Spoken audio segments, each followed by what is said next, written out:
93.1 red FM ਸੁਣ ਰਹੇ ਤੁਸੀਂ। ਕਮਲੇਸ਼ ਜੀ ਸਾਡੇ ਨਾਲ ਅੱਜ ਗੱਲਬਾਤ ਕਰ ਰਹੇ ਨੇ, ਸਾਡੇ ਮਹਿਮਾਨ ਨੇ। ਜ਼ਾਤ ਪਾਤ ਦੇ ਮੁਤਲਕ ਅਤੇ ਕਈ ਹੋਰ ਉਹਨਾਂ ਨੇ ਭਾਵਨਾਵਾਂ ਆਪਣੀਆਂ ਪ੍ਰਗਟ ਕੀਤੀਆਂ ਨੇ। ਉਹ ਇੰਡੀਪੈਂਡੈਂਟ ਥਿੰਕਰ ਹਨ ਅਤੇ ਜੋ ਕੁਝ ਵੀ ਉਹਨਾਂ ਦੇ ਮਨ ਦੇ ਵਿੱਚ ਸੀ ਉਹਨਾਂ ਨੇ ਲੌਜਿਕ ਨਾਲ ਪੇਸ਼ ਕੀਤਾ ਅਤੇ ਕੁਝ ਗੱਲਾਂ ਹਾਲੇ ਹੋਰ ਦੱਸਣਾ ਚਾਹੁੰਦੇ ਹਨ।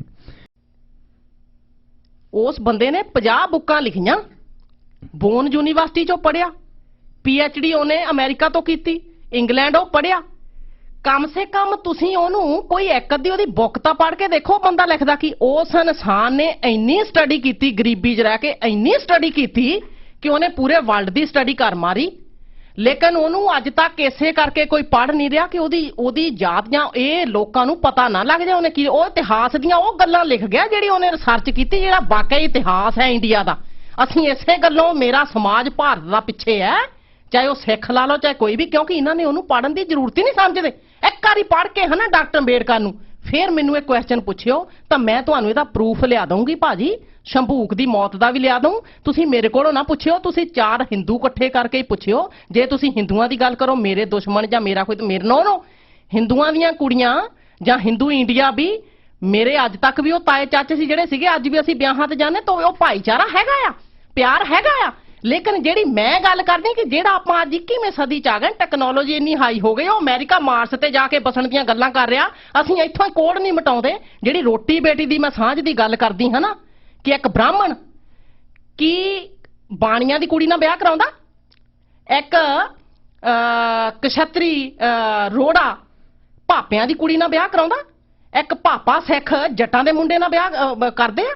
ਇੱਕ ਮਤਲਬ ਮੈਂ ਇਹ ਚੀਜ਼ ਸਮਝਦੀ ਹਾਂ, ਮੈਂ ਕਹਿੰਦੀ ਅਗਰ ਸਿੱਖ ਹੈ ਤਾਂ ਸਿੱਖ ਦੇ ਵਿੱਚ ਉਹ ਸਿੱਖ ਹੈ, ਉਹਦੀ ਕੋਈ ਜਾਤ ਨਹੀਂ ਹੈਗੀ, ਉਹ ਸਾਰੀਆਂ ਜਾਤਾਂ ਦੇ ਵਿੱਚ ਇੱਕ ਦੂਜੇ ਨੂੰ ਰੋਟੀ ਬੇਟੀ ਦੀ ਸਾਂਝ ਕਰੇ। ਅਗਰ ਹਿੰਦੂ ਆ, ਅਗਰ ਮੈਂ ਹਿੰਦੂ ਲਿਖਦੀ ਰਹੀ ਹਾਂ, ਪਹਿਲਾਂ ਮੈਂ ਹਿੰਦੂ ਸੀ, ਮੈਂ ਹਿੰਦੂ ਨੂੰ ਛੱਡ ਕੇ ਜਦੋਂ ਮੈਨੂੰ ਬਾਬਾ ਸਾਹਿਬ ਨੇ ਦੱਸਿਆ ਕਿ ਇਹਦੇ 'ਚ ਜਾਤ ਪਾਤ, ਇਹਨੇ ਤਾਂ ਸਾਨੂੰ ਜਾਤ ਪਾਤ ਦਿੱਤੀ, ਮੈਂ ਛੱਡ ਦਿੱਤਾ। ਮੈਂ ਬਾਬਾ ਸਾਹਿਬ ਨਾਲ ਉਹ ਵੀ ਗੱਲ ਛੱਡ ਦਿੱਤੀ ਤਾਂ ਮੈਂ ਸਿੱਖ ਧਰਮ ਅਡਾਪਟ ਕੀਤਾ। ਮੈਂ ਪੰਜਾਬ ਦੀ ਜਾਂ ਪੜ੍ਹੀ, ਮੇਰਾ ਸਿੱਖ ਧਰਮ ਜਿੱਥੇ ਮੇਰੇ ਗੁਰੂਆਂ ਦੀ ਸਾਰੇ ਮੇਰੇ ਸੰਤਾਂ ਦੀ ਬਾਣੀ ਆ, ਲੇਕਿਨ ਸਿੱਖ ਧਰਮ 'ਚ ਵੀ ਮੈਨੂੰ ਉਹ ਮਾਨਤਾ ਨਹੀਂ ਮਿਲੀ।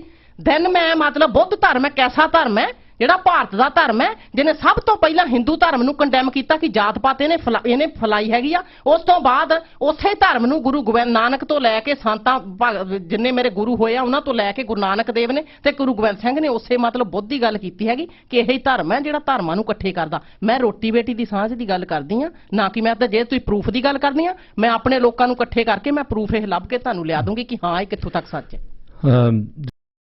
ਦੀ ਬਾਣੀ ਆ। ਲੇਕਿਨ ਸਿੱਖ ਧਰਮ 'ਚ ਵੀ ਮੈਨੂੰ ਉਹ ਮਾਨਤਾ ਨਹੀਂ ਮਿਲੀ। ਦੈਨ ਮੈਂ ਮਤਲਬ ਬੁੱਧ ਧਰਮ ਇੱਕ ਐਸਾ ਧਰਮ ਹੈ ਜਿਹੜਾ ਭਾਰਤ ਦਾ ਧਰਮ ਹੈ ਜਿਹਨੇ ਸਭ ਤੋਂ ਪਹਿਲਾਂ ਹਿੰਦੂ ਧਰਮ ਨੂੰ ਕੰਡੈਮ ਕੀਤਾ ਕਿ ਜਾਤ ਪਾਤ ਇਹਨੇ ਫਲਾਈ ਹੈਗੀ ਆ। ਉਸ ਤੋਂ ਬਾਅਦ ਉਸੇ ਧਰਮ ਨੂੰ ਗੁਰੂ ਗੋਬਿੰਦ ਨਾਨਕ ਤੋਂ ਲੈ ਕੇ ਸੰਤਾਂ ਜਿੰਨੇ ਮੇਰੇ ਗੁਰੂ ਹੋਏ ਆ ਉਹਨਾਂ ਤੋਂ ਲੈ ਕੇ ਗੁਰੂ ਨਾਨਕ ਦੇਵ ਨੇ ਤੇ ਗੁਰੂ ਗੋਬਿੰਦ ਸਿੰਘ ਨੇ ਉਸੇ ਮਤਲਬ ਬੁੱਧ ਦੀ ਗੱਲ ਕੀਤੀ ਹੈਗੀ ਕਿ ਇਹੀ ਧਰਮ ਹੈ ਜਿਹੜਾ ਧਰਮਾਂ ਨੂੰ ਇਕੱਠੇ ਕਰਦਾ। ਮੈਂ ਰੋਟੀ ਬੇਟੀ ਦੀ ਸਾਂਝ ਦੀ ਗੱਲ ਕਰਦੀ ਹਾਂ, ਨਾ ਕਿ ਮੈਂ ਤਾਂ ਜੇ ਤੁਸੀਂ ਪ੍ਰੂਫ ਦੀ ਗੱਲ ਕਰਨੀ ਆ, ਮੈਂ ਆਪਣੇ ਲੋਕਾਂ ਨੂੰ ਇਕੱਠੇ ਕਰਕੇ ਮੈਂ ਪ੍ਰੂਫ ਇਹ ਲੱਭ ਕੇ ਤੁਹਾਨੂੰ ਲਿਆ ਦੂੰਗੀ ਕਿ ਹਾਂ ਇਹ ਕਿੱਥੋਂ ਤੱਕ ਸੱਚ ਹੈ। ਜਦੋਂ ਵੀ ਇਤਿਹਾਸ ਲਿਖਿਆ ਜਾਂਦਾ, ਜਿਹੜੇ ਲੋਕ ਉਸ ਧਰਮ ਨਾਲ ਸੰਬੰਧਿਤ ਆਪਣਾ ਹੀ ਇਤਿਹਾਸ ਲਿਖਦੇ ਨੇ, ਉਹ ਲਾਜ਼ਮੀ ਤੌਰ 'ਤੇ ਜਿਹੜੀਆਂ ਉਹਨਾਂ ਦੇ ਵਿਰੋਧ ਜਾ ਰਹੀਆਂ ਗੱਲਾਂ ਨਹੀਂ ਲਿਖਦੇ। ਹੁਣ ਜੇ ਸਰਦਾਰ ਗੰਡਾ ਸਿੰਘ ਹੋਰਾਂ ਨੇ ਹਿਸਟਰੀ ਲਿਖੀ ਆ, ਸਿੱਖਾਂ ਵਿਰੋਧੀ ਜਿਹੜੀਆਂ ਗੱਲਾਂ ਹੋਈਆਂ ਉਹ ਬਹੁਤ ਘੱਟ ਲਿਖਣਗੇ। ਅਤੇ ਜਿਹੜੇ ਅੰਗਰੇਜ਼ ਇਤਿਹਾਸਕਾਰ ਹੋਏ ਨੇ, ਜਿਹੜੇ ਕਿਸੇ ਸਿੱਖ ਧਰਮ ਜਾਂ ਹਿੰਦੂ ਧਰਮ ਨਾਲ, ਮੁਸਲਮਾਨ ਧਰਮ ਨਾਲ ਸੰਬੰਧਿਤ ਨਹੀਂ ਸਨ, ਔਰ ਉਹ ਬੇਲਾਗ ਗੱਲ ਲਿਖਦੇ ਰਹੇ ਨੇ। ਇਸੇ ਤਰ੍ਹਾਂ ਹੀ ਸ਼ਾਹ ਹੁਸੈਨ ਸਾਹਿਬ ਅਤੇ ਹੋਰ ਬਹੁਤ ਸਾਰੇ ਲੋਕ ਨੇ, ਸ਼ਾਹ ਮੁਹੰਮਦ ਸਾਹਿਬ ਨੇ ਜਿਹੜੀ ਹਿਸਟਰੀ ਲਿਖੀ ਆ ਉਹ ਬੇਲਾਗ ਹੋ ਕੇ ਲਿਖੀ ਆ। ਪਰ ਜੇ ਤੁਸੀਂ ਉਸੇ ਧਰਮ ਦੇ ਉਪਾਸ਼ਕ ਹੋ ਅਤੇ ਉਸੇ ਧਰਮ ਦੇ ਖਿਲਾਫ ਜੇ ਹਿਸਟਰੀ ਜਾ ਰਹੀ ਆ, ਲਾਜ਼ਮੀ ਤੌਰ 'ਤੇ ਉਸ ਦੇ ਤੱਥ ਤੋੜ ਮਰੋੜ ਕੇ ਪੇਸ਼ ਕੀਤੇ ਗਏ ਨੇ। ਸਰੂਪ ਨਖਾਂ ਦੇ ਨੱਕ ਵੱਢਣ ਦੀ ਗੱਲ ਲਕਸ਼ਮਣ ਦੀ ਤਲਵਾਰ ਨਾਲ ਅਤੇ ਉਸ ਤੋਂ ਪਹਿਲਾਂ ਹੋਈਆਂ ਗੱਲਾਂ ਬਾਰੇ ਬਹੁਤ ਵਰੇ ਪਹਿਲਾਂ ਵੀ ਇੱਕ ਡਿਸਕਸ਼ਨ ਮਾਰਕਸਵਾਦੀ ਹਲਕਿਆਂ ਵਿੱਚ ਚੱਲਦੀ ਰਹੀ, ਜਿਸ ਦੇ ਵਿੱਚ ਜਿਹੜੀ ਗੱਲ ਭੈਣ ਜੀ ਉਹਨਾਂ ਨੇ ਕਹੀ ਆ, ਇਸ ਦੇ ਉੱਤੇ ਹੋਰ ਬਹੁਤ ਸਾਰੇ ਜਿਹੜੇ ਇਤਿਹਾਸਕਾਰ ਸੀ ਉਹਨਾਂ ਨੇ ਕਾਫੀ ਉਜਰ ਕੀਤਾ ਸੀ। Line 5 red FM Ravi. ਸਤਿ ਸ਼੍ਰੀ ਅਕਾਲ ਜੀ। ਸਤਿ ਸ਼੍ਰੀ ਅਕਾਲ। ਤੇ ਆਪਣੇ ਕਮਲੇਸ਼ ਭੈਣ ਜੀ ਨੂੰ ਵੀ ਸਤਿ ਸ਼੍ਰੀ ਅਕਾਲ ਜੀ। ਥੋੜਾ ਕਨਫਿਊਜ਼ਨ ਜੀ ਹੋ ਗਈ, ਪਰ ਇਹਨਾਂ ਨੇ ਮਤਲਬ ਪਹਿਲਾਂ ਤਾਂ ਜੱਟਾਂ ਤੋਂ ਸ਼ੁਰੂ ਕੀਤਾ ਸੀਗਾ ਜੀ, ਤੇ ਫਿਰ ਹੌਲੀ ਹੌਲੀ ਸਿੱਖ ਧਰਮ ਤੋਂ ਬਾਅਦ ਬੌਧ ਧਰਮ ਦੇ ਵਿੱਚ ਆ ਗਏ ਹਨਾ। ਜਿਹੜੀ ਪਲੀਜ਼ ਮੈਨੂੰ ਗਲਤ ਨਾ ਸਮਝੋ, ਪਰ ਜਿਹੜੀ ਵੀ ਮੈਂ ਸੈਂਸ ਕੀਤੀ ਹੈ ਐਗਰੈਸ਼ਨ ਹੀ ਕੀਤੀ ਹੈ, ਜਿਹੜੇ ਜਿਵੇਂ ਬੋਲਦੇ ਨੇ ਹਨਾ। ਇੱਕ ਗੱਲ ਮੈਂ ਹੋਰ ਕਹੂੰਗਾ ਜੀ, ਮੈਂ ਵੀ ਕਿਸੇ ਨੂੰ ਬਿਲੋਂਗ ਕਰਦਾ ਜੱਟ ਭਾਈਚਾਰੇ ਨੂੰ, ਕਿਉਂ ਨਹੀਂ ਮੈਂ ਮਾਣ ਫੀਲ ਕਰੂੰਗਾ ਉਹਦੇ ਬੇਟੇ ਨੂੰ ਦੱਸਣ ਨੂੰ ਵੀ ਠੀਕ ਆ ਆਪਾਂ ਕਿਰਤੀਆਂ ਦੀ ਕੌਮ ਚੋਂ ਆ, ਆਪਾਂ ਬੋਲ ਗਾਉਂਦੇ ਹੁੰਦੇ ਸਾਡੇ ਦਾਦੇ ਪੜਦਾਦੇ। ਹਾਂ ਜੇ ਮੈਂ ਉਹਨੂੰ ਕਹੂੰਗਾ ਵੀ ਤੂੰ ਜੱਟਾਂ ਤੋਂ ਫਲਾਣੇ ਨਾਲ ਨਹੀਂ ਬੋਲਣਾ, ਧਿਉਂਕੇ ਨਾਲ ਨਹੀਂ ਬੋਲਣਾ, ਇੰਟਰਕਾਸਟ ਵਿਆਹ ਨਹੀਂ ਕਰਾਉਣੇ, ਉਹ ਮਾੜੀ ਗੱਲ ਆ। I think I am proud to be Jatt and more prouder to be a Sikh. Thank you ਜੀ। ਥੈਂਕ ਯੂ ਜੀ। Line 2 red FM Deepak. Hi, good morning, Mr. Thin, and good morning to your guest. Good morning. Little bit controversial topic.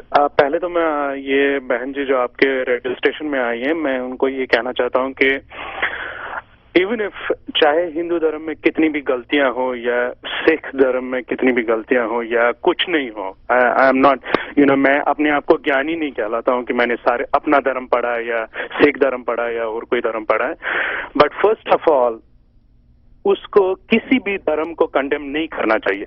ये धर्म नहीं सिखाता है। वो कहते हैं कि सिख धर्म ने जात पात तो लोगों ने बनाई। So don't condemn any religion, whether it is Sikhism, it is Hinduism और समथिंग। नाउ इन जो ये आपकी ये आई है बहन जी आई हैं आपके स्टेशन में, इन्होंने कहा कि राम का पुतला हम जलाएंगे। I condemn her thought, I condemn her this idea of doing that, because by that she will be only hurting the feelings of millions of Hindus, और इनको कुछ अचीव नहीं होगा। And second thing, if she is worried about the religion, about Buddhism, she should think about all those idols which were destroyed in Afghanistan and are nowadays being destroyed in Pakistan. She should not think about that what Hindus are doing. ये धर्म के प्रचारक जो आजकल बन रहे हैं, इनका यही काम है to grab attention. Thank you. ਤੁਸੀਂ ਰਿਐਕਟ ਕਰਨਾ ਚਾਹੋਗੇ ਜੀ? ਮੈਂ ਸਿਰਫ ਇੱਕੋ ਹੀ ਗੱਲ ਤੇ ਜ਼ਿਆਦਾ ਨਹੀਂ, ਕਿਉਂਕਿ ਜ਼ਿਆਦਾ ਬੜੀ ਲੰਬੀ ਚੌੜੀ ਗੱਲ ਹੋ ਜਾਂਦੀ ਹੈ। Thank you very much brother, ਜੋ ਵੀ ਤੁਸੀਂ ਗੱਲ ਕੀਤੀ ਆ। ਹਾਂ ਬਈ, ਜਦੋਂ ਤੁਹਾਡੇ ਨਾਲ ਕੋਈ ਗੱਲ ਹੁੰਦੀ ਆ ਕਿਸੇ ਨਾਲ, ਤਾਂ ਤੁਹਾਡੇ ਮਿਲੀਅਨ ਕੀ ਟ੍ਰਿਲੀਅਨ ਲੋਕਾਂ ਨੂੰ ਵੀ ਦੁੱਖ ਲੱਗਦਾ, ਹਰਟ ਹੁੰਦਾ। ਬਈ ਜਦੋਂ ਤੁਸੀਂ ਸਾਡੇ ਨਾਲ ਕੁਝ ਕਰ ਜਾਓ ਤਾਂ ਮੈਨੂੰ ਲੱਗਦਾ ਵੀ ਤੁਹਾਡੇ ਜੂਮ ਹੀ ਨਹੀਂ ਸਰਕਦੀ। ਰਾਵਣ ਫਿਰ ਤੁਹਾਡੇ ਲਈ ਮਤਲਬ ਉਹ ਬੰਦਾ ਹੀ ਨਹੀਂ ਸੀ, ਉਹ ਹਿਊਮਨ ਬੀਇੰਗ, ਉਹ ਕਿਸੇ ਮਾਂ ਦੇ ਪੇਟੋਂ ਜੰਮਿਆ ਹੀ ਨਹੀਂ 9 ਮਹੀਨੇ ਰਹਿ ਕੇ, ਉਹਦੀ ਕੋਈ ਦੇਣ ਹੀ ਹੈ ਨਹੀਂ, ਉਹਦੀ ਕੋਈ ਹਿਸਟਰੀ ਹੈ ਨਹੀਂ, ਉਹ ਮਤਲਬ ਗੰਦਾ ਬੰਦਾ ਹੀ ਸੀਗਾ। ਇਹ ਇਤਿਹਾਸ ਕਿੱਥੇ ਕਹਿੰਦਾ ਹੈਗਾ? ਜਿਹੜੇ ਉਹਦੇ ਇਤਿਹਾਸਕਾਰ ਆ ਉਹ ਤਾਂ ਕਹਿੰਦੇ ਉਹਦੇ ਜਿੱਡਾ ਬਹਾਦਰ ਬੰਦਾ ਹੀ ਕੋਈ ਨਹੀਂ ਸੀ। ਉਹਦੀ ਹਿਸਟਰੀ ਸਾਨੂੰ ਤਾਂ ਕਿਤੇ ਨਜ਼ਰ ਨਹੀਂ ਆਉਂਦੀ। ਸ਼੍ਰੀਲੰਕਾ 'ਚ ਮੈਂ ਤਾਂ ਭਿਕਸ਼ੂਆਂ ਨੂੰ ਵੀ ਪੁੱਛਿਆ ਕਿ ਰਾਵਣ ਦੇ ਬਾਰੇ ਕੁਝ ਦੱਸੋ, ਹੋ ਸਕਦਾ ਮੈਂ ਵੀ ਰਾਵਣ ਦੇ ਖਿਲਾਫ ਹੋਵਾਂ, ਲੇਕਿਨ ਉਹ ਕਹਿੰਦੇ ਐਸੀ ਤਾਂ ਕੋਈ ਬਾਤ ਹੀ ਨਹੀਂ। ਲਾਈਨ 3 ਰੈਡ FM ਕਮਲ। ਹਾਂਜੀ ਵੀਰ ਜੀ, ਸਤਿ ਸ੍ਰੀ ਅਕਾਲ ਭੈਣ ਜੀ। ਸਤਿ ਸ੍ਰੀ ਅਕਾਲ ਜੀ। ਸਤਿ ਸ੍ਰੀ ਅਕਾਲ ਜੀ। ਭੈਣ ਜੀ, ਤੁਹਾਡੀ ਗੱਲ ਨਾਲ ਮੈਂ ਬਹੁਤ ਹੱਦ ਤੱਕ ਸਹਿਮਤ ਹਾਂ। ਜਿਹੜਾ ਇਤਿਹਾਸ ਲਿਖਿਆ ਜਾਂਦਾ ਸਦਾ ਜੇਤੂ ਲੋਕਾਂ ਵੱਲੋਂ ਲਿਖਿਆ ਜਾਂਦਾ ਜੀ। ਉਦੋਂ ਆਰੀਆ ਲੋਕ ਜੇਤੂ ਸੀਗੇ, ਔਰ ਜਿਹਨੂੰ ਇਹ ਅੱਜ ਕਹਿੰਦੇ ਆ ਰਾਹੂ ਕੇਤੂ ਇਹ ਰਾਵਣ ਦੇ ਜਰਨੈਲ ਹੋਏ ਆ ਜੀ। ਉਹਨਾਂ ਤੋਂ ਡਰਦੇ ਅੱਜ ਵੀ ਉਹਨਾਂ ਦੇ ਫੂਕੀ ਤੁਰੇ ਜਾਂਦੇ ਆ ਜੀ। ਤੇ ਤੁਹਾਡੀ ਗੱਲ ਨਾਲ ਮੈਂ ਸਹਿਮਤ ਹਾਂ। ਜਿਹੜੀ ਤੁਸੀਂ ਸਿੱਖਾਂ ਨੂੰ ਵੀ ਗੱਲ, ਮੈਂ ਸਿੱਖ ਧਰਮ ਨਾਲ ਬਿਲੋਂਗ ਕਰਦਾ, ਬਹੁਤ ਵਧੀਆ ਗੱਲ ਕਹੀ ਆ। ਅੱਜ ਸਿੱਖਾਂ ਕੋਲ ਸ਼ਾਇਦ ਆਪਦਾ ਮੁਲਕ ਹੁੰਦਾ ਜੇ ਡਾਕਟਰ ਅੰਬੇਦਕਰ ਨੂੰ ਉਸ ਟਾਈਮ ਆਪਦੇ ਨਾਲ ਰਲਾ ਲੈਂਦੇ, ਜਦੋਂ ਉਹ ਦਰਬਾਰ ਸਾਹਿਬ ਇੱਕ ਸਿੱਖ ਬਣ ਲਈ ਆਏ ਸੀ। ਸਾਡੇ ਮਾਸਟਰ ਤਾਰਾ ਸਿੰਘ ਵਰਗੇ ਲੀਡਰਾਂ ਨੇ ਉਹਨਾਂ ਨੂੰ ਇੰਨਾ ਬੇਇੱਜ਼ਤ ਕਰਕੇ ਕੱਢਤਾ ਕਿ ਉਹ ਮੁੜ ਕੇ ਬਹੁਤ ਧਰਮ ਵੱਲ ਚਲੇ ਗਏ। ਬਾਕੀ ਇੱਕ ਆਪਣੇ ਭਾਈ ਸਾਹਿਬ ਕਹਿ ਰਹੇ ਜੀ, ਟਕਸਾਲ ਵਾਲਿਆਂ ਨੂੰ ਪਤਾ ਵੀ ਗੁਰਬਾਣੀ ਕਿੱਦਾਂ ਪੜ੍ਹਨੀ। ਟਕਸਾਲ ਵਾਲੇ ਤਾਂ ਵੀਰ ਜੀ ਉਹ ਨੇ ਜਿਹੜੇ ਸਿੱਖਾਂ ਨੂੰ ਕਹਿ ਰਹੇ ਰਾਮ ਦੀ ਲਵ ਕੁਸ਼ ਦੀ ਲਾਦ ਸੀਗੇ, ਤੇ ਬਸ ਕਸ਼ਹਿਰਾ ਹਨੂੰਮਾਨ ਤੋਂ ਲਿਆ ਗਿਆ ਵਾ। ਅਸੀਂ ਟਕਸਾਲ ਵਾਲਿਆਂ ਨਾਲ ਕਿਵੇਂ ਸਹਿਮਤ ਹੋ ਜਾਵਾਂਗੇ ਜੀ? Thank you. 93.1 ਰੈਡ FM ਸੁਣ ਰਹੇ ਤੁਸੀਂ। ਕਮਲੇਸ਼ ਜੀ ਸਾਡੇ ਨਾਲ ਅੱਜ ਗੱਲਬਾਤ ਕਰ ਰਹੇ ਨੇ, ਸਾਡੇ ਮਹਿਮਾਨ ਨੇ। ਜ਼ਾਤ ਪਾਤ ਦੇ ਮੁਤਲਕ ਅਤੇ ਕਈ ਹੋਰ ਉਹਨਾਂ ਨੇ ਭਾਵਨਾਵਾਂ ਆਪਣੀਆਂ ਪ੍ਰਗਟ ਕੀਤੀਆਂ ਨੇ। ਉਹ ਇੰਡੀਪੈਂਡੈਂਟ ਥਿੰਕਰ ਹਨ ਅਤੇ ਜੋ ਕੁਝ ਵੀ ਉਹਨਾਂ ਦੇ ਮਨ ਦੇ ਵਿੱਚ ਸੀ ਉਹਨਾਂ ਨੇ ਲੌਜਿਕ ਨਾਲ ਪੇਸ਼ ਕੀਤਾ ਅਤੇ ਕੁਝ ਗੱਲਾਂ ਹਾਲੇ ਹੋਰ ਦੱਸਣਾ ਚਾਹੁੰਦੇ ਹਨ। ਕੁਝ ਮੇਰੇ ਸਵਾਲ ਨੇ ਕਮਲੇਸ਼ ਜੀ, ਖਾਸ ਤੌਰ 'ਤੇ ਜੇ ਜ਼ਾਤ ਪਾਤ ਦੀ ਗੱਲ ਅਸੀਂ ਕਰਦੇ ਹਾਂ, ਇਸ ਮਹਜ਼ਬ ਇਸ ਸੱਭਿਅਕ ਸੁਸਾਇਟੀ ਦੇ ਵਿੱਚ ਬਿਲਕੁਲ ਤੁਹਾਡੀ ਗੱਲ ਦਰੁਸਤ ਹੈ ਕਿ ਨਹੀਂ ਹੋਣੀ ਚਾਹੀਦੀ, ਪਰ ਭਾਰਤ ਦੇ ਵਿੱਚ ਬਹੁਤ ਸਾਰੇ ਲੋਕ ਨੇ ਜਿਹੜੇ ਇਹਦਾ ਫਾਇਦਾ ਵੀ ਉਠਾ ਰਹੇ ਨੇ। ਰਿਜ਼ਰਵੇਸ਼ਨ ਜਿਹੜੀ ਆ ਉਹਦੇ ਵਿੱਚ ਜਿਹੜੇ ਉਹ ਦਲਿਤ ਲੋਕ ਨੇ ਉਹ ਨਹੀਂ ਚਾਹੁੰਦੇ ਕਿ ਸਾਨੂੰ ਦਲਿਤ ਨਾ ਕਹੋ। ਉਹ ਤਾਂ ਕਹਿੰਦੇ ਅਸੀਂ ਸ਼ਡਿਊਲ ਕਾਸਟ ਹਾਂ ਤਾਂ ਕਿ ਸਾਨੂੰ ਐਡਮਿਸ਼ਨ ਮਿਲ ਜਾਏ, ਸਾਨੂੰ ਨੌਕਰੀਆਂ ਮਿਲ ਜਾਣ। ਰਿਜ਼ਰਵੇਸ਼ਨ ਇੱਕ ਬਹੁਤ ਵੱਡਾ ਇਸ਼ੂ ਆ ਜਿਹੜਾ ਭਾਰਤ ਦੀ ਸਰਕਾਰ ਨੇ ਲਾਗੂ ਕੀਤਾ। ਤੁਸੀਂ ਰਿਜ਼ਰਵੇਸ਼ਨ ਦੇ ਜਿਹੜੀ ਇੰਨੇ ਲੰਬੇ ਸਾਲ ਹੋ ਗਏ ਨੇ, ਇਹਦੇ ਹੱਕ 'ਚੋਂ ਜਾਂ ਇਹਦੇ ਵਿਰੋਧ 'ਚੋਂ? ਦੇਖੋ ਭਾਜੀ, ਹੱਕ ਵਿੱਚ ਜਾਂ ਵਿਰੋਧ ਵਿੱਚ ਇਹ ਜਿਹੜਾ ਰਿਜ਼ਰਵੇਸ਼ਨ ਦੀ ਗੱਲ ਆ ਨਾ, ਇਹ 1 ਮਿੰਟ ਦਾ ਵੀ ਇਹ ਵੀ ਗੱਲ ਨਹੀਂ, ਇਹ ਹਾਂ ਜਾਂ ਨਾ 'ਚ ਨਹੀਂ ਇਹ ਗੱਲ ਖਤਮ ਹੋਣ ਵਾਲੀ। ਪਹਿਲੀ ਗੱਲ ਤਾਂ ਰਿਜ਼ਰਵੇਸ਼ਨ ਬਾਰੇ ਸਾਰਿਆਂ ਨੂੰ ਪਤਾ ਹੋਣਾ ਚਾਹੀਦਾ ਕਿ ਰੈਜ਼ਰਵੇਸ਼ਨ ਹੈ ਕੀ ਸੀ, ਉਹਦਾ ਮਤਲਬ ਕੀ ਸੀ, ਉਹ ਅੱਜ ਤੱਕ ਕੀ ਹੋਇਆ, ਉਹਦਾ ਕੀ ਬਣਿਆ। ਇਸ ਕਰਕੇ ਮੈਂ ਇਸ ਟੌਪਿਕ ਤੇ ਤਾਂ ਵੈਸੇ ਗੱਲ ਕਰਨਾ ਨਹੀਂ ਚਾਹੁੰਦੀ। ਇਸ ਟੌਪਿਕ ਤੇ ਵੀ ਗੱਲ ਕਰਨੀ ਆ ਤਾਂ ਪੂਰੇ 2 ਘੰਟੇ ਫਿਰ ਚਾਹੀਦੇ ਆ। ਰੈਜ਼ਰਵੇਸ਼ਨ ਤੇ ਵੀ ਕਰਨ ਨੂੰ ਤਿਆਰ ਆ। ਤੁਹਾਡਾ synopsis ਬਰੀਫਲੀ ਕੀ ਮੈਂ ਹੈ? ਇਹ ਕਹਿ ਸਕਦੀ ਆ ਕਿ ਡਾਕਟਰ ਅੰਬੇਡਕਰ ਨੇ ਕਦੀ ਨਹੀਂ ਕਿਹਾ ਸੀ ਕਿ ਇਹ ਰੈਜ਼ਰਵੇਸ਼ਨ ਇਦਾਂ ਹੀ ਚੱਲਦੀ ਰਹੇ। ਉਹਨਾਂ ਨੇ ਐਜ਼ ਆ ਕਾਨੂੰਨ ਦੇ ਵਿੱਚ ਸੰਵਿਧਾਨਕ ਤੌਰ ਤੇ ਇਹ ਕਿਹਾ ਸੀ ਕਿ ਜਿਹੜੇ ਲੋਕ ਦੱਬੇ ਕੁਚਲੇ ਆ ਉਹਦੇ ਚ not just only SC, backward ਵੀ ਆਉਂਦੇ ਆ, ਜੀ, ਜੀ। ਉਹ ਵੀ ਦੇਖੋ। ਔਰ ਬੈਕਵਰਡ ਚ ਦੇਖੋ ਕਿੰਨੀਆਂ ਜਾਤਾਂ ਆ। ਐਸਸੀ ਦੇ ਵਿੱਚ 500 ਜਾਤਾਂ ਪਹਿਲੀ ਗੱਲ ਤਾਂ ਬਣ ਜਾਂਦੀਆਂ। ਐਸਸੀ ਵਿੱਚ 2 ਹੀ ਤਾਂ ਜਾਤਾਂ ਨਹੀਂ ਹੈਗੀਆਂ। ਲੇਕਿਨ ਬਹੁਤ ਸਾਰੇ ਲੋਕ ਆ ਜਿਨ੍ਹਾਂ ਨੂੰ ਇਹ ਭੁਲੇਖਾ ਆ, ਉਹ ਚੂੜੇ ਤਾਂ ਚਮਾਰਾਂ ਨੂੰ ਲੈ ਕੇ ਬਹਿ ਜਾਂਦੇ ਆ। ਰਵਿਦਾਸੀ ਤੇ ਮਜ਼੍ਹਬੀ, ਹਨਾ, ਬਾਲਮੀਕ ਤੇ ਮਤਲਬ ਇਹ ਜਿਹੜੇ ਨਾਂ ਦਿੱਤੇ ਗਏ ਹੈਗੇ ਆ। ਉਹਨਾਂ ਨੇ ਕਿਹਾ ਸੀ ਕਿ ਇਹ 10 ਸਾਲ ਦਾ ਟਾਈਮ ਚਾਹੀਦਾ ਹੈਗਾ, ਕਿ 10 ਸਾਲ ਦੇ ਵਿੱਚ ਇਹ ਨਹਿਰੂ ਗਵਰਨਮੈਂਟ ਬਣੀ ਹੈਗੀ ਆ ਨਾ, ਨਹਿਰੂ ਬਣਾਈ ਹੋਣੀ ਪਹਿਲਾਂ ਗਵਰਨਮੈਂਟ, ਕਿ 10 ਸਾਲ ਦੇ ਵਿੱਚ ਜਿਹੜੀ ਗਵਰਨਮੈਂਟ ਹੈ, ਜਿਹੜਾ ਭਾਰਤ ਆਜ਼ਾਦ ਹੋਇਆ, ਜਿਹੜਾ ਮਤਲਬ ਅਸੀਂ ਆਪਣਾ ਦੇਸ਼ ਇੱਕ ਬਣਾ ਲਿਆ, ਇਹ 10 ਸਾਲ ਦੇ ਵਿੱਚ ਇਹ ਜਿਹੜਾ ਸਾਰਾ ਵਿਤਕਰਾ, ਇਹ ਬਰਾਬਰਤਾ, ਇਹਨੂੰ ਕਰ ਦਿਓ, ਇਹਦਾ ਲੈਵਲ ਕਰਕੇ ਤਾਂ ਇਹਨੂੰ ਖਤਮ ਕਰ ਦਿਓ। ਉਹ ਲੈਵਲ ਤਾਂ ਉਹਨਾਂ ਨੇ ਤਾਂ ਉਹ ਰਾਈਟਿੰਗ ਵਿੱਚ ਰਹਿ ਗਈਆਂ ਗੱਲਾਂ। ਉਹ ਰਿਜ਼ਰਵੇਸ਼ਨ ਤਾਂ ਦਿੱਤੀ ਨਹੀਂ। 100 ਦੇ ਵਿੱਚੋਂ ਇੱਕ ਬੰਦੇ ਨੂੰ ਦਿੱਤੀ ਆ। ਇੰਡੀਆ ਦਾ ਕੋਟਾ ਪੜ੍ਹ ਕੇ ਦੇਖੋ, ਅੱਜ ਦੇ ਤੁਸੀਂ 50 ਸਾਲ ਜਿਹੜੇ 57 ਆਜ਼ਾਦੀ ਦੇ ਬੀਤ ਗਏ ਆ, ਵੀਰ ਮੇਰਿਆ, ਰੈਜ਼ਰਵੇਸ਼ਨ ਉੱਥੇ ਦੀ ਉੱਥੇ ਹੀ ਪਈ ਆ। ਉਹਨਾਂ ਤਾਂ ਕੋਟੇ ਹੀ ਨਹੀਂ ਪੂਰੇ ਕੀਤੇ, ਨਾ ਨੌਕਰੀਆਂ ਦੇ ਵਿੱਚ, ਨਾ ਮਤਲਬ ਪੜ੍ਹਾਈਆਂ ਦੇ ਵਿੱਚ।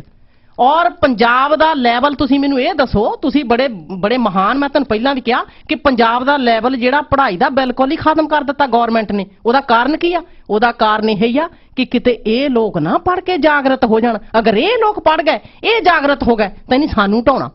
ਕਿਉਂਕਿ ਜਾਗਰਤੀ ਐਜੂਕੇਸ਼ਨ ਨਾਲ ਆਉਂਦੀ ਆ। ਅਸੀਂ ਇੱਥੇ ਵੀ ਐਜੂਕੇਸ਼ਨ ਦੇ ਡੰਕੇ ਵਜਾਉਂਦੇ ਆ। ਤੁਸੀਂ ਇੰਨਾ ਲੰਬਾ ਸਮਾਂ ਇਸ ਰਿਜ਼ਰਵੇਸ਼ਨ ਦੇ ਹੱਕ 'ਚ ਨਹੀਂ? ਮੈਂ ਇੰਨਾ ਲੰਬਾ ਸਮਾਂ ਕਦੀ ਵੀ ਨਹੀਂ ਹੱਕ 'ਚ। ਮੇਰਾ ਬਾਬਾ ਸਾਹਿਬ ਇਸ ਗੱਲ 'ਚ ਹੱਕ 'ਚ ਨਹੀਂ ਸੀ। ਐਡਾ ਵੱਡਾ ਮਹਾਨ ਵਿਦਵਾਨ ਪੜਿਆ, ਉੱਡਾ ਅੱਜ ਤੱਕ ਬੰਦਾ ਹੀ ਨਹੀਂ ਮੈਨੂੰ ਪੜਿਆ ਨਜ਼ਰ ਆਉਂਦਾ। ਜਿੰਨਾ ਮਰਜੀ ਕੋਈ ਜ਼ੋਰ ਲਾ ਕੇ ਮੇਰੇ ਨਾਲ ਗੱਲ ਕਰੇ, ਆ ਕੇ ਬਹਿ ਕੇ ਮੈਨੂੰ ਦੱਸੇ ਇੰਨੀਆਂ ਡਿਗਰੀਆਂ ਕਿਹਦੇ ਕੋਲੇ, ਇੰਨੀਆਂ ਕਿਤਾਬਾਂ ਕਿਹਨੇ ਲਿਖੀਆਂ, ਐਡੇ ਐਡੇ ਗ੍ਰੰਥ ਕਿਹਨੇ ਲਿਖ ਦਿੱਤੇ। ਸੋ 10 ਸਾਲ ਤੋਂ ਬਾਅਦ ਜਿਹੜੀ ਰਿਜ਼ਰਵੇਸ਼ਨ ਚੱਲ ਰਹੀ ਹੈ, ਤੁਸੀਂ ਇਹਦੇ ਵਿਰੁੱਧ ਹੋ? ਮੈਂ ਵਿਰੋਧ ਹਾਂ ਜੀ। ਮੈਂ ਕਹਿੰਦੀ ਉਹ ਪਹਿਲਾਂ ਕੋਟਾ ਪੂਰਾ ਹੋਣਾ ਚਾਹੀਦਾ। ਜਦ ਉਹ ਪੂਰਾ ਹੀ ਨਹੀਂ ਕੀਤਾ, ਜਦ ਉਹਨੂੰ ਬਰਾਬਰ ਹੀ ਨਹੀਂ ਕੀਤਾ, ਅੱਜ ਤੱਕ ਜਾਤ ਪਾਤ ਤਾਂ ਖਤਮ ਨਹੀਂ ਕੀਤੀ। ਜਿਹੜੀ ਭਾਰਤ ਦਾ ਕਾਨੂੰਨ ਕਹਿੰਦਾ ਕਿ ਜਾਤ ਪਾਤ ਜਿਹੜਾ ਕਰੂ ਉਹਨੂੰ ਸਜ਼ਾ ਦਿਓ, ਉਹਨੂੰ ਆਹ ਕਰੋ, ਉਹ ਤਾਂ ਗੱਲ ਖਤਮ ਨਹੀਂ ਕੀਤੀ ਹਿੰਦੂਆਂ ਨੇ। ਕਿਉਂਕਿ ਹਿੰਦੂ ਦੇ ਹੱਥ ਵਿੱਚ ਬਾਗਡੋਰ ਆ। ਜੇ ਇੱਕ ਅੱਧੇ ਕਿਸੇ ਦਲਤ ਦੇ ਹੱਥ 'ਚ ਆ ਗਏ, ਉਹਨੂੰ ਕੌਣ ਪੁੱਛਦਾ? ਉਹਨੂੰ ਤਾਂ ਉਹ ਖੂੰਜੇ ਤੇ ਚਮਚਾ ਬਣਾ ਕੇ ਬਿਠਾਉਂਦੇ ਆ। ਜਿੰਨਾ ਚਿਰ ਉਹਨਾਂ ਦੇ ਹੱਥ 'ਚ ਬਾਗਡੋਰ ਆ, ਉੱਥੇ ਤਾਂ ਸਾਰਾ ਕੁਝ ਬਰਾਬਰਤਾ ਨਹੀਂ ਆਉਂਦੀ। ਰੋਟੀ ਬੇਟੀ ਦੀ ਸਾਂਝ ਨਹੀਂ ਹੁੰਦੀ। ਉਹ ਭਾਰਤ ਇੱਕ ਨਹੀਂ ਬਣਦਾ। ਸਾਰੇ ਲੋਕ ਇਹ ਸਮਝਦੇ ਨੇ ਕਿ ਜਾਤ ਪਾਤ ਖਤਮ ਹੋ ਗਈ। ਉਹਨਾਂ ਚਿਰ ਰਿਜ਼ਰਵੇਸ਼ਨ ਚੱਲਣੀ ਆ। ਜਿੰਨਾ ਚਿਰ ਇਹ ਮਤਲਬ ਹੋ ਗਈ, ਉਦੋਂ ਮੈਂ ਕਹਿੰਦੀ ਰਿਜ਼ਰਵੇਸ਼ਨ ਮੈਂ ਇਸ ਹੱਕ ਜਾਂ ਰਾਈਟ ਵੇ ਬੰਦ ਹੋਣੀ ਚਾਹੀਦੀ। ਲਾਈਨ 5 ਰੈਡ FM, ਹਰਮਨ। ਹੈਲੋ, ਸਤਿ ਸ਼੍ਰੀ ਅਕਾਲ ਜੀ। ਸਤਿ ਸ਼੍ਰੀ ਅਕਾਲ ਜੀ। ਥੈਂਕ ਸਾਹਿਬ ਜੀ, ਮੈਂ ਹਰਮਨ ਬੋਲਦਾ। ਮੈਂ ਇੱਥੇ UBC ਪੜ੍ਹਦਾ ਤੇ ਮੈਂ ਇੱਥੋਂ ਦਾ ਹੀ ਜੰਪ ਵਾਲਾ। ਤੇ ਭੈਣ ਜੀ, ਸਤਿ ਸ਼੍ਰੀ ਅਕਾਲ ਤੁਹਾਨੂੰ ਵੀ। ਸਤਿ ਸ਼੍ਰੀ ਅਕਾਲ ਵੀਰੇ। ਤੇ ਮੈਂ ਥੋੜੀ ਜਿਹੀ ਗੱਲਾਂ ਕਰਨਾ ਮੰਗਦਾ ਵੀ ਇੱਥੇ ਜਿਵੇਂ ਜਿਹੜੇ ਇੱਥੇ ਜੰਪ ਵਾਲਾ, ਉਹਨਾਂ ਦਾ ਕੀ ਇੱਥੇ ਇਸ ਟੌਪਿਕ ਤੇ ਅੰਡਰਸਟੈਂਡਿੰਗ ਆ ਵੀ ਅਸੀਂ ਇੱਥੇ UBC ਦੇ ਵਿੱਚ ਜਿਹੜੇ ਸਿੱਖ ਸਟੂਡੈਂਟ ਐਸੋਸੀਏਸ਼ਨ ਹੁੰਦੀ, ਅਸੀਂ ਬਹਿ ਕੇ ਗੱਲਾਂ ਇਹਦੇ ਬਾਰੇ ਜਾਤ ਪਾਤ ਬਾਰੇ ਗੱਲਬਾਤ ਕਰਦੇ ਹੁੰਦੇ ਆ। ਤੇ ਸਾਡੀ ਅੰਡਰਸਟੈਂਡਿੰਗ ਇਹ ਆ ਵੀ ਜਿਹੜੀ ਜਾਤ ਪਾਤ ਆ, ਉਹ ਆਪਣੇ ਸਿੱਖ ਧਰਮ ਦੇ ਵਿੱਚ ਜਮਾਂ ਹੀ ਹੈ ਨਹੀਂ। ਇਹ ਅਸੀਂ ਆਪਸ ਵੀ ਗੱਲ ਕਈ ਵਾਰੀ ਕੀਤੀ ਹੈ ਵੀ ਜਿਹੜੀ ਜਾਤ ਪਾਤ ਦੀ ਗੱਲ, ਇਹ ਆਪਣੇ ਪੰਜਾਬੀ ਕਲਚਰ ਦੇ ਵਿੱਚ ਜਾਂ ਇੰਡੀਅਨ ਕਲਚਰ ਦੇ ਵਿੱਚ ਕਾਫੀ ਗੱਲ ਹੈਗੀ ਹੈ। ਤੇ ਅਸੀਂ ਆਪ ਕੋਸ਼ਿਸ਼ ਕਰਦੇ ਹਾਂ ਵੀ ਇਹ ਸਿੱਖ ਧਰਮ ਚੋਂ ਕੱਢੀਏ। ਜਿਵੇਂ ਵੀ ਅਸੀਂ ਇੱਕ ਦੂਜੇ ਨਾਲ ਇਹ ਅੰਡਰਸਟੈਂਡਿੰਗ ਕਰਨ ਦੀ ਚਾਹੁੰਦੇ ਹੁੰਦੇ ਹਾਂ ਵੀ ਇਹ ਸਿੱਖ ਧਰਮ ਦੀ ਗੱਲ ਨਹੀਂ ਗੀ। ਤੇ ਸਾਡੇ ਵੀ ਇੱਥੇ ਜਿਹੜੇ ਨਾਲ ਅਸੀਂ ਆਪਸ ਇਹ ਗੱਲ ਸੋਚੀਏ ਵੀ ਜਿਹੜੇ ਸਾਡੇ ਮਾਂ ਪਿਓ ਦੀ ਅੰਡਰਸਟੈਂਡਿੰਗ ਆ, ਉਹ ਤਾਂ ਅਸੀਂ ਬਦਲ ਨਹੀਂ ਸਕਦੇ, ਪਰ ਅਸੀਂ ਆਪ ਐਜ਼ ਦ ਨੈਕਸਟ ਜਨਰੇਸ਼ਨ ਅਸੀਂ ਆਪ ਪੂਰੀ ਕੋਸ਼ਿਸ਼ ਕਰ ਸਕਦੇ ਹਾਂ ਵੀ ਅਸੀਂ ਆਪ ਜਾਤ ਪਾਤ ਨੂੰ ਨਹੀਂ ਰੱਖਣਾ ਤੇ ਸਾਡੇ ਜਵਾਕਾਂ ਦੇ ਲਈ ਵੀ ਜਾਤ ਪਾਤ ਦਾ ਕੋਈ ਚੱਕਰ ਨਾ ਹੋਵੇ। ਸਾਡੀ ਪੂਰੀ ਇਹ ਕੋਸ਼ਿਸ਼ ਆ। Thank you Harman, thank you young man. ਦੇਖੋ ਜਿਹੜੀ ਇਹ ਗੱਲ ਹੁਣ ਨਵੀਂ ਜਾਤ ਪਾਤ ਤੋਂ ਬਿਨਾਂ ਕਲਚਰ ਦੀ ਆਈ, ਸਾਡੇ ਸੱਭਿਆਚਾਰ ਦੀ ਆਈ ਹੈ, ਹਾਂਜੀ, ਇਹਦੇ ਬਾਰੇ ਤੁਸੀਂ ਕੀ ਕਹਿਣਾ ਚਾਹੋਗੇ? ਮੈਂ ਤਾਂ ਇਹ ਜਿਹੜਾ ਬੇਟਾ ਹੈਗਾ ਆ ਯੂਨੀਵਰਸਿਟੀ 'ਚ ਪੜ੍ਹ ਰਿਹਾ, ਸਾਡਾ ਤਾਂ ਬੇਟਾ ਹੀ ਆ। ਪਹਿਲੀ ਗੱਲ ਤਾਂ ਖੁਸ਼ੀ ਆ ਮੈਨੂੰ ਕਿ ਯੂਨੀਵਰਸਿਟੀ ਸਾਡੇ ਬੱਚੇ ਪੜ੍ਹਦੇ ਆ, ਐਜੂਕੇਸ਼ਨ ਲੈਣ। ਦੇਖੋ ਐਜੂਕੇਸ਼ਨ ਹੀ ਸਭ ਕੁਝ ਹੈ। ਐਜੂਕੇਸ਼ਨ ਬੰਦੇ ਨੂੰ ਸਿਖਾਉਂਦੀ ਆ ਇਹ ਗੱਲ। ਇਸ ਕਰਕੇ ਮੈਂ ਐਜੂਕੇਸ਼ਨ ਤੇ ਜ਼ੋਰ ਦਿੰਦੀ ਹੈਗੀ ਆ। ਔਰ ਮੈਂ ਤਾਂ ਪਹਿਲਾਂ ਹੀ ਇਹ ਗੱਲ ਕਹਿ ਦਿੱਤੀ, ਹੋ ਸਕਦਾ ਮੇਰੇ ਇਸ ਬੇਟੇ ਨੇ ਸੁਣੀ ਨਾ ਹੋਵੇ, ਕਿ ਜਿਹੜੀ ਇੱਥੇ ਦੀ ਜਨਰੇਸ਼ਨ ਹੈ ਉਹ ਬੜੀ ਅਪਸੈਟ ਹੈ ਔਰ ਉਹਨੇ ਇਹ ਚੇਂਜ ਕਰ ਦੇਣਾ। ਮੈਂ ਪਹਿਲਾਂ ਕਿਹਾ ਥਨ ਸਾਹਿਬ ਕਿ ਜਿਹੜੇ ਇੱਥੇ ਸਾਡੇ ਬੱਚੇ ਜੰਮ ਪਲ ਗਏ ਆ, ਜੇ ਅਸੀਂ ਕੁਛ ਨਾ ਕੀਤਾ ਤਾਂ ਉਹਨੇ ਤਾਂ ਕ੍ਰਾਂਤੀ ਲਿਆਉਣੀ। ਕ੍ਰਾਂਤੀ ਦਾ ਮਤਲਬ ਮੇਰਾ ਇਹ ਸੀ ਕਿ ਉਹਨੇ ਇਹ ਗੱਲਾਂ ਹੀ ਖਤਮ ਕਰ ਦੇਣੀਆਂ। ਇਹ ਹੋਰ 5-10 ਸਾਲ ਆ, ਜੇ 10 ਸਾਲ ਨਹੀਂ, ਜਿਹੜੇ ਸਾਡੇ ਨਿਆਣੇ, ਚਲੋ ਮੇਰਾ 10 ਸਾਲ ਦਾ ਮੁੰਡਾ 10 ਸਾਲਾਂ ਤੱਕ 20 ਦਾ ਹੋ ਜਾਣਾ, 20 ਸਾਲ ਤੱਕ ਤਾਂ ਇਹ ਬਿਲਕੁਲ ਹੀ ਖਤਮ ਹੋਊਗੀ ਗੱਲ। ਮੈਂ ਤੈਨੂੰ ਦੱਸ ਦੇਵਾਂ, ਲੇਕਿਨ ਜਿਨ੍ਹਾਂ ਨੇ ਜਾਤ-ਪਾਤ ਬਣਾਈਆਂ ਉਹ ਖਤਮ ਨਹੀਂ ਕਰਨਾ ਚਾਹੁੰਦੇ। ਪੁੱਤ ਜੀ ਗੱਲ ਤਾਂ ਮੇਰੀ ਇਹ ਹੀ ਆ ਕਿ ਤੁਸੀਂ ਤਾਂ ਪੜ੍ਹ ਲਿਖ ਕੇ ਕਰ ਜਾਣੀ ਆ। ਹੁਣ ਤੈਨੂੰ ਤੁਸੀਂ ਹੋ ਸਕਦਾ ਯੂਵੀਸੀ ਚੋਂ ਡਾਕਟਰੀ ਕਰਦੇ ਹੋਵੋ, ਪੀਐਚਡੀ ਕਰਦੇ ਹੋਵੋ, ਤੈਨੂੰ ਕੁੜੀ ਇੱਕ ਮਤਲਬ ਸ਼ਡਿਊਲ ਕਾਸਟਾਂ ਦੀ ਪੀਐਚਡੀ ਕਰਦੀ ਨਾਲ ਹੀ ਲੱਭ ਹੋ ਜਾਵੇ, ਤੈਨੂੰ ਤਾਂ ਉਹ ਪੀਐਚਡੀ ਕੁੜੀ ਪਸੰਦ ਆਉਣੀ ਆ, ਨਾ ਕਿ ਕਿਸੇ ਗਵਾਰ ਦੀ ਕੁੜੀ ਭਮਾਓ ਜਿੱਦਾਂ ਮਰਜੀ ਤੇਰੇ ਬਿਲੋਂਗ ਜਾਤ ਨਾ ਕਰਦਾ ਹੋਵੇ। ਬਸ ਤੇਰੇ ਮਾਂ-ਬਾਪ ਨੇ ਨਹੀਂ ਮਤਲਬ ਸਹਿਮਤ ਹੋਣਾ, ਕਹਿਣਾ ਕਿ ਸਾਡਾ ਮੁੰਡਾ ਫੇਰ ਵੀ ਅਸੀਂ ਜੱਟ ਹੁੰਦੇ ਆ, ਭਾਵੇਂ ਉਸ ਕੁੜੀ ਨੇ ਪੀਐਚਡੀ ਕੀਤੀ ਪਰ ਫੇਰ ਵੀ ਸਾਡੇ ਹੀ ਜਾਤ ਹੀ ਹੋਵੇ। ਮੇਰੀ ਬੇਟਾ ਇਹ ਡਿਸਕਸ਼ਨ ਹੁੰਦੀ ਆ ਮੇਰੇ ਆਪਣੇ ਭੈਣਾਂ ਭਰਾਵਾਂ ਨਾਲ, not just only my caste. ਮੇਰਾ ਪਿਆਰ ਜੱਟਾਂ ਨਾਲ, ਬਾਕੀ ਜਿੰਨੇ ਵੀ ਇੱਥੇ ਅਸੀਂ ਲੋਕ ਪੰਜਾਬੀ ਰਹਿੰਦੇ, ਮੇਰਾ ਸਾਰਿਆਂ ਨਾਲ ਜ਼ਿਆਦਾ ਪਿਆਰ ਹੈ।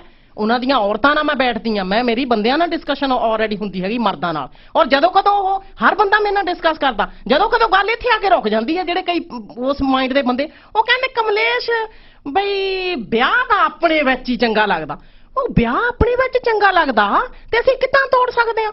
ਪੁੱਤ ਮੈਂ ਇਹ ਵੀ ਗੱਲ ਕਹੀ ਆ ਬੇਟਾ ਮੇਰਿਆ ਕਿ ਸਿੱਖ ਧਰਮ ਜਾਤ ਪਾਤ ਨੂੰ ਬਿਲੋਂਗ ਨਹੀਂ ਕਰਦਾ ਪਰ ਪ੍ਰੈਕਟੀਕਲੀ ਕਰਦਾ। ਜਿੰਨਾ ਚਿਰ ਪ੍ਰੈਕਟੀਕਲੀ ਕੋਈ ਚੀਜ਼ ਨੂੰ ਅਸੀਂ ਨਹੀਂ ਛੱਡਦੇ ਨਾ, ਉਹਨਾਂ ਚਿਰ ਥਿਊਰੀਕਲੀ ਕੋਈ ਨਹੀਂ ਜਾਣਦਾ। ਬੁੱਧ ਧਰਮ ਪ੍ਰੈਕਟੀਕਲੀ ਜਾਤ ਪਾਤ ਨਹੀਂ ਕਰਦਾ।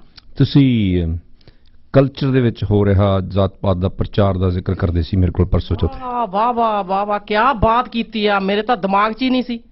ਆ ਦੇਖੋ ਆ ਜਿਹੜਾ ਮੇਰਾ ਮੁੰਡਾ ਯੂਨੀਵਰਸਿਟੀ ਵਾਲਾ ਗੱਲ ਕਹਿ ਕੇ ਗਿਆ, ਉਹ ਧਿਆਨ ਨਾਲ ਸੁਣੇ ਕਿ ਬੇਟਾ ਇੱਥੇ ਜਿੰਨਾ ਮੀਡੀਆ ਚੱਲ ਰਿਹਾ ਹੈ ਨਾ, ਮੀਡੀਆ ਜਿਸ ਨੇ ਵੀ ਪਹਿਲਾਂ ਚਲਾਇਆ ਵੈਸੇ ਧੰਨਵਾਦ ਹੈ, ਐਵੇਂ ਇੱਥੇ ਆਪਣਾ ਮੀਡੀਆ ਐਕਸਪੈਂਡ ਕੀਤਾ ਆ, ਹੋਰ ਹੋਣਾ ਚਾਹੀਦਾ। ਲੇਕਿਨ ਜਿਹੜਾ ਪੰਜਾਬੀ ਮੀਡੀਆ ਜ਼ਿਆਦਾਤਰ ਟੀਵੀ ਉੱਤੇ ਵੀ ਤੇ ਰੇਡੀਓ ਤੇ ਵੀ ਜਿੰਨਾ ਚੱਲ ਰਿਹਾ, ਸਾਰਾ ਦਾ ਸਾਰਾ ਮੇਰੇ ਪੰਜਾਬੀ ਭਰਾ, ਜੇ ਮੈਂ ਵੀ ਕਹਿ ਦਵਾਂ ਕਿ ਮੇਰੇ ਸਿੱਖ ਭਰਾ ਹੀ ਚਲਾ ਰਹੇ ਆ, ਹੋ ਸਕਦਾ ਕੋਈ ਇੱਕ ਅੱਧਾ ਦੂਸਰਾ ਵੀ ਹੋਵੇ, ਤੇ ਹਿੰਦੂਆਂ ਦਾ ਮੀਡੀਆ ਤੇ ਹਿੰਦੂ ਮੇਰੇ ਭੈਣਾਂ ਭਰਾ ਚਲਾ ਰਹੇ। ਲੇਕਿਨ ਆ ਜਿੰਨਾ ਮੀਡੀਆ ਚੱਲ ਰਿਹਾ, ਜਿੰਨੇ ਰੇਡੀਓ ਚੱਲ ਰਿਹਾ, ਜੱਟ ਤੋਂ ਬਿਨਾ ਕੋਈ ਗਾਣਾ ਹੀ ਨਹੀਂ ਲਾਉਂਦਾ। ਇਹ ਤੁਸੀਂ ਜੱਟ ਨੂੰ ਪ੍ਰਮੋਟ ਕਰ ਰਹੇ ਆ ਜਾਂ ਸਿੱਖ ਨੂੰ ਪ੍ਰਮੋਟ ਕਰ ਰਹੇ ਆ? ਦੇਖੋ ਜੇ ਤਾਂ ਤੁਸੀਂ ਸਿੱਖ ਹੈ ਫੇਰ ਤੁਸੀਂ ਜੱਟ ਨਹੀਂ, ਤੁਸੀਂ ਰਾਮਗੜੀਏ ਨਹੀਂ, ਤੁਸੀਂ ਕਬੋ ਨਹੀਂ, ਤੁਸੀਂ ਰਵਿਦਾਸੀ ਨਹੀਂ, ਤੁਸੀਂ ਕੌਣ? ਤੁਸੀਂ ਸਿੱਖ ਹੈ, ਗੁਰੂ ਦੇ ਸਿੱਖ। ਜੇ ਤੁਸੀਂ ਜੱਟ ਹੈ ਫਿਰ ਤੁਸੀਂ ਸਿੱਖ ਨਹੀਂ, ਕਿਉਂਕਿ ਫਿਰ ਤਾਂ ਤੁਸੀਂ ਜੱਟ ਹੈ। ਇੱਕ ਮੀਡੀਆ ਦੇ ਉੱਤੇ ਇੰਨਾ ਜੱਟਵਾਦ ਫਲਾਇਆ ਹੋਇਆ, ਹਰ ਗਾਣਾ ਜੱਟ ਦਾ ਹੀ ਆ ਰਿਹਾ। ਮੈਨੂੰ ਲਿਖਣ ਵਾਲਿਆਂ ਦੀ ਨਹੀਂ ਸਮਝ ਆਉਂਦੀ ਵੀ ਕਿਹੜੀ ਕਰਮ ਨਾਲ ਲਿਖੀ ਜਾਂਦੇ ਆ। ਅੱਛਾ ਗਾਣਿਆਂ ਦੇ ਵਿੱਚ ਲਫ਼ਜ਼ਾਂ ਦੀ ਇੰਨੀ ਕਈ ਵਾਰੀ ਘਟੀਆ ਉਹਦੇ ਲਫ਼ਜ਼ ਹੁੰਦੇ ਆ। ਉਹ ਇੱਕ ਵਾਰੀ ਜੱਟਾਂ ਨੂੰ ਇੰਨਾ ਮਾੜਾ ਬਣਾਇਆ ਵੀ ਸ਼ਰਾਬਾਂ ਪੀਂਦੇ, ਗੋਲੀਆਂ ਚਲਾਉਂਦੇ, ਬੁਰੇ ਹਾਲ, ਬੌਂਕੇ ਦਿਹਾੜੇ, ਉਹ ਫੇਰ ਵੀ ਭੰਗੜੇ ਪਾਈ ਜਾਂਦੇ ਆ ਉਹਨਾਂ ਨਾਲ। ਕਈ ਡਾਇਲੌਗ ਕੁੜੀਆਂ ਦੇ ਖਿਲਾਫ ਇੰਨੇ ਮਤਲਬ ਘਟੀਆ ਜਾਂਦੇ, ਮੈਨੂੰ ਬੋਲਣ ਦੀ ਨੂੰ ਸ਼ਰਮ ਆਉਂਦੀ, ਲੇਕਿਨ ਮੈਂ ਬੋਲਣਾ ਚਾਹੁੰਦੀ ਰੇਡੀਓ ਤੇ। ਨਹੀਂ ਤੇਰੀ ਚੂਲ ਵਿੱਚ ਠੋਕ ਦਿਆਂਗੇ ਫਾਲੇ। ਕਿੰਨਾ ਘਟੀਆ ਲਫ਼ਜ਼ ਆ ਇਹ, ਮਤਲਬ ਇਹਨੂੰ ਸਮਝੋ, ਪੰਜਾਬੀ ਭਾਸ਼ਾ ਸਮਝਦੇ ਆ ਤਾਂ ਹੈ। ਲਾਲ ਗਰਾਰੇ ਵਾਲੀਏ, ਮਤਲਬ ਗਾਣੇ ਕਿਹੜੇ ਗਾਣੇ ਦੀ ਮੈਂ ਗੱਲ ਕਰਾਂ? ਜੇ ਮੈਂ ਰੇਡੀਓ ਤੇ ਫੋਨ ਕਰਕੇ ਕਿਸੇ ਨੂੰ ਕਿਹਾ ਕਿ ਵੀਰ ਜੀ ਗਾਣੇ ਬੜੇ ਵਧੀਆ ਵਧੀਆ ਗਾਏ, ਸਾਡੇ ਕਲਚਰ ਨੂੰ ਪ੍ਰਮੋਟ ਕਰਦੇ ਆ, ਵੀ ਪਲੀਜ਼ ਜੱਟਾਂ ਦੇ ਗਾਣੇ ਥੋੜੇ ਘੱਟ ਲਾਇਆ ਕਰੋ, ਇਹਨਾਂ ਇੱਥੇ ਦੇ ਨਿਆਣਿਆਂ ਤੇ ਅਸਰ ਪੈਂਦਾ। ਉਹ ਫਿਰ ਪੁੱਛਦੇ ਜਿੱਦਾਂ ਤੁਸੀਂ ਕਹਿੰਦੇ ਵੀ ਪ੍ਰਾਊਡ ਕਰਦੇ ਆ ਜੀ ਅਸੀਂ ਜੱਟ ਹੁੰਨੇ ਆ। ਇਹ ਕਾਹਦਾ ਪ੍ਰਾਊਡ ਆ ਬਈ? ਸਿੱਖ ਤੁਸੀਂ ਬਣੇ ਨਹੀਂ ਤਾਂ ਜੱਟ ਤੇ ਤੁਸੀਂ ਪ੍ਰਾਊਡ ਕਰਦੇ ਹੋ। ਸਾਡੇ ਵੀ ਨਿਆਣੇ ਪੁੱਛਦੇ ਮੰਮੀ ਇਹ ਜੱਟ ਕੀ ਹੁੰਦਾ, ਤੇ ਫਿਰ ਆਪਾਂ ਕੀ ਆ? ਤੇਰੇ ਘਰ ਤਾਂ ਡਾਕਟਰ ਅੰਬੇਡਕਰ ਦੀ ਤਾਂ ਬੁੱਧ ਦੀ ਫੋਟੋ ਲੱਗੀ ਆ, ਬਾਬਾ ਨਾਨਕ ਵੀ ਤੂੰ ਸਾਨੂੰ ਦੱਸਦੀ ਆ, ਸਿੱਖੀਜ਼ਮ ਬਾਰੇ ਵੀ ਦੱਸਦੀ ਆ, ਕਿਉਂਕਿ ਮੈਂ ਤਾਂ ਸਾਰੇ ਧਰਮਾਂ ਬਾਰੇ ਇਸ ਕਰਕੇ ਦੱਸਦੀ ਜਿਹੜੇ ਚੰਗੀ ਗੱਲ ਉਹਨਾਂ ਨੂੰ ਹਿਊਮਨ ਬੀਇੰਗ। ਫਿਰ ਮੈਨੂੰ ਬੜਾ ਮਤਲਬ ਮੇਰੇ ਛੋਟੇ ਛੋਟੇ ਬੱਚੇ ਕੁਐਸਚਨ ਕਰਦੇ, ਮੈਨੂੰ ਬੜਾ ਡਿਟੇਲ ਨਾਲ ਦੱਸਣਾ ਪੈਂਦਾ, ਮੈਨੂੰ ਬੜਾ ਉਦੋਂ ਮੈਨੂੰ ਸਮਝ ਨਹੀਂ ਆਉਂਦੀ ਮੈਂ ਕਿਸ ਤਰੀਕੇ ਨਾਲ ਇਹਨਾਂ ਨੂੰ ਐਕਸਪੈਂਡ ਕਰਾਂ। ਸੋ ਇਸ ਕਰਕੇ ਇਹ ਜੱਟਵਾਦ ਨੂੰ ਮੀਡੀਆ ਤੇ ਖਤਮ ਕਰੋ ਜੇ ਤੁਸੀਂ ਵਾਕਈ ਇਹ ਜਾਤ-ਪਾਤ ਖਤਮ ਕਰਨਾ ਚਾਹੁੰਦੇ ਆ। ਜੇ ਵਧਾਉਣਾ ਚਾਹੁੰਦੇ ਆ ਤਾਂ ਜੱਟਵਾਦ ਦੇ ਗਾਣੇ ਹੋਰ ਲਾਓ। ਔਰ ਉਸ ਮੀਡੀਆ ਵਾਲੇ ਨੇ ਮੇਰੀ ਗੱਲ ਦਾ ਕਦੀ ਮਤਲਬ ਇਹ ਨਹੀਂ ਸੋਚਿਆ ਵੀ ਇਸ ਭੈਣ ਜੀ ਨੇ ਕਿ ਅੱਜ ਗਾਣੇ ਹੋਰ ਲਾ ਦਈਏ, ਔਰ ਦੂਸਰੇ ਦਿਨ ਜੱਟਾਂ ਦੇ 20 ਗਾਣੇ ਹੋਰ ਲਾਉਂਦੇ ਆ। Line 2 red FM. ਸਤਿ ਸ਼੍ਰੀ ਅਕਾਲ ਜੀ। ਅਮਰਪ੍ਰੀਤ ਸਤਿ ਸ਼੍ਰੀ ਅਕਾਲ ਜੀ। ਸਤਿ ਸ਼੍ਰੀ ਅਕਾਲ। ਮੈਂ ਮੈਡਮ ਦੇ ਇਹਨਾਂ ਦੇ ਵਿਚਾਰ ਸੁਣੇ ਤੇ ਠੀਕ ਹੈ, ਮੈਂ ਫੀਲ ਕਰਦਾ ਰਾਈਟ ਕਿ ਗੁੱਡ ਆ ਕਿ ਸਾਡੀ ਜਾਤ ਪਾਤ ਨਹੀਂ ਹੋਣੀ ਚਾਹੀਦੀ ਸਾਡੇ ਇੱਥੇ। ਪਰ ਮੈਨੂੰ ਇੱਕ ਗੱਲ ਇਹ ਨਹੀਂ ਸਮਝ ਆ ਰਾਈਟ, ਹੁਣ ਰਾਖਵੇਂ ਭਾਂਦਾ ਰਾਈਟ, ਮੈਂ ਉੱਥੇ BA ਕੀਤੀ, ਮੈਂ ਮੇਰਾ ਫਰੈਂਡ ਆ ਉਹ ਸ਼ਡਿਊਲ ਕਾਸਟ ਚ ਆਉਂਦਾ, ਠੀਕ। ਅਸੀਂ ਦੋਨੇ ਇਕੱਠੇ 5 ਸਾਲ ਪੜ੍ਹੇ ਰਾਈਟ ਕਾਲਜ ਦੇ ਵਿੱਚ, ਤੇ ਅਸੀਂ ਲਾਅ ਕਰਨਾ ਚਾਹੁੰਦੇ ਸੀ ਦੋਨੇ। ਉਹਦੇ 40% ਨੰਬਰ ਸੀ, ਮੇਰੇ 65% BA ਦੇ ਵਿੱਚੋਂ, ਜਦ ਕਿ ਮੈਨੂੰ ਐਡਮਿਸ਼ਨ ਨਹੀਂ ਦਿੱਤੀ ਗਈ, ਉਹਨੂੰ ਦਿੱਤੀ ਗਈ ਰਾਈਟ ਹੈ। ਇਹਦੇ ਵਿੱਚ ਫਸਟਲੀ ਮੈਨੂੰ ਆਹ ਪੁਆਇੰਟ ਇੰਨੀ ਲੰਬੀ ਰਿਜ਼ਰਵੇਸ਼ਨ ਦੇ ਹੱਕ ਚ ਕਲੀਅਰ ਕਰ ਦਿੰਦੀ, ਮੈਂ ਕਲੀਅਰ ਕਰਦੀ ਆ। ਇਹ ਜਦੋਂ ਕਦੋਂ ਆਪਾਂ ਕਿਤੇ ਹਨਾ ਰਿਜ਼ਰਵੇਸ਼ਨ ਦੀ ਵਿੱਚ ਗੱਲ ਆ ਜਾਂਦੀ ਆ ਤਾਂ ਹਮੇਸ਼ਾ ਜਿਹੜੀ ਕਿਸੇ ਇੱਕ ਅੱਧੇ ਸਟੂਡੈਂਟ ਨਾਲ ਹੋਈ ਹੁੰਦੀ ਉਹ ਗੱਲ ਆਪਣੀ ਲੈ ਆਉਂਦਾ ਕਿ ਸਾਰੇ ਬੰਦੇ ਇਦਾਂ ਦੇ ਬੇਵਕੂਫ ਆ। ਮੈਂ ਇੱਥੇ ਕੈਨੇਡਾ 'ਚ ਬੈਠੀ ਗੱਲ ਕਰ ਰਹੀ ਆ, ਮੈਨੂੰ ਤੁਸੀਂ ਬੇਵਕੂਫ ਅਨਪੜ੍ਹ ਸਮਝਦੇ?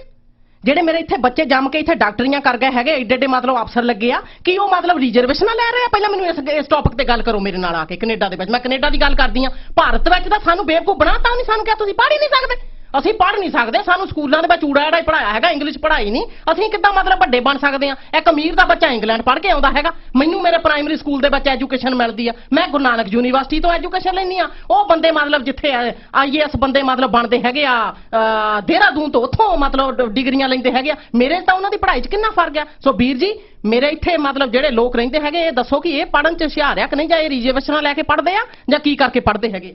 ਲਾਈਨ 4 ਰਿਸ਼ਪਾਲ। ਹਾਂਜੀ, ਸਤਿ ਸ਼੍ਰੀ ਅਕਾਲ ਜੀ। ਸਤਿ ਸ਼੍ਰੀ ਅਕਾਲ। ਇਹਦੇ ਵੀਰੇ ਇਹ ਬਹੁਤ ਕੰਪਲਿਕੇਟਡ ਇਸ਼ੂ ਹੈਗਾ।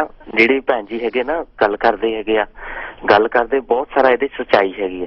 ਉਹ ਕੋਈ ਵੀ ਚੀਜ਼ ਲੈ ਲਓ, ਜਿਹੜੀ ਸੱਚਾਈ ਦੀ ਗੱਲ ਆ ਉਹਦਾ ਦੁੱਖ ਲੱਗਦਾ, ਜਿਹੜਾ ਸੱਚਾਈ ਮੰਨਣ ਲਈ ਨਹੀਂ ਤਿਆਰ।